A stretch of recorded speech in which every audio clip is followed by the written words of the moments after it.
காதல் சில நேரங்களில் நம்மை உடைக்கும். ஆனால் அதே காதல் ஒரு நாள் நம்மை மீண்டும் வாழ கற்றுக் கொடுக்கும். அந்த நாள் முடிந்தது.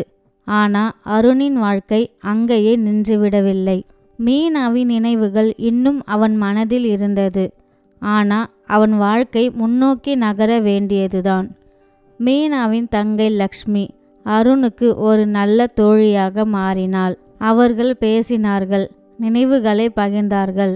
ஆனால் அந்த உறவு ஒரு எல்லையை கடந்ததே இல்லை. அது காதல் இல்லை, அது புரிதல். காலம் கடந்தது. அருண் தனது வேலையில் முழுமையாக கவனம் செலுத்தினான். அவன் ஒவ்வொரு வேலைக்கும் தனது கவனத்தை செலுத்தினான். மெல்ல அவன் உயர ஆரம்பித்தான். அதே ஆஃபீஸ்தான் ஒரு புதிய முகம் அவன் வாழ்க்கைக்குள் வந்தது. அவள் பெயர் பிரியா. அவள் முதல் நாளே அருணை கவனித்தாள். அவனுடைய அமைதியும் அவனுடைய நேர்மையும் அவளை கவர்ந்தது.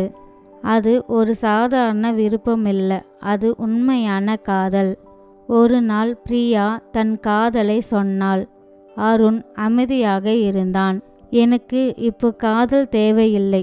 அதை கேட்டதும் பிரியாவின் மனம் வலித்தது. ஆனால் அவள் விலகவில்லை.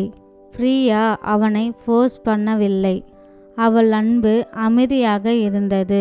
அவள் காத்திருந்தாள். ஒரு நாள் அவள் வாழ்க்கையில் ஒரு பிரச்சனை வந்தது. அவளை அவள் விரும்பாத ஒரு திருமணத்திற்கு அழுத்தம் கொடுத்தார்கள் வீட்டார்கள். அந்த நேரத்தில் அவள் நினைத்த ஒரே மனிதன் அருண். மீனாவின் வார்த்தைகள் அருணின் நினைவுக்கு வந்தது. நீ நல்லா வாழணும் அருண் என்று மீனா சொன்னதை அவன் நினைத்து பார்த்தான். அவன் ஒரு முடிவு எடுத்தான். நான் உன்னை திருமணம் பண்ணிக்கிறேன். அந்த திருமணம் காதலால் தொடங்கப்படவில்லை, ஆனால் நம்பிக்கையால் தொடங்கியது. திருமணத்திற்கு பிறகு அருண் இன்னும் அமைதியாக இருந்தான். பிரியா அதை புரிந்தும் கொண்டாள். பிரியா அவனை மாற்றவில்லை, அவள் அவனை புரிந்து கொண்டாள். அவள் அன்பு மெதுவாக அருணின் மனதை தொட்டது. ஒரு நாள் அருண் சிரித்து கொண்டிருந்தான். அவன் கவனித்தான்.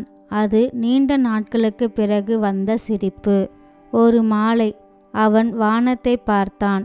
நான் இப்போ சந்தோஷமா இருக்கேன் மீனா என்று மனதுக்குள் சொன்னான். சில காதல்கள் முடிவடையாது, அவை நம் வாழ்க்கையை மாற்றும், மீண்டும் வாழ கற்றுக் கொடுக்கும்.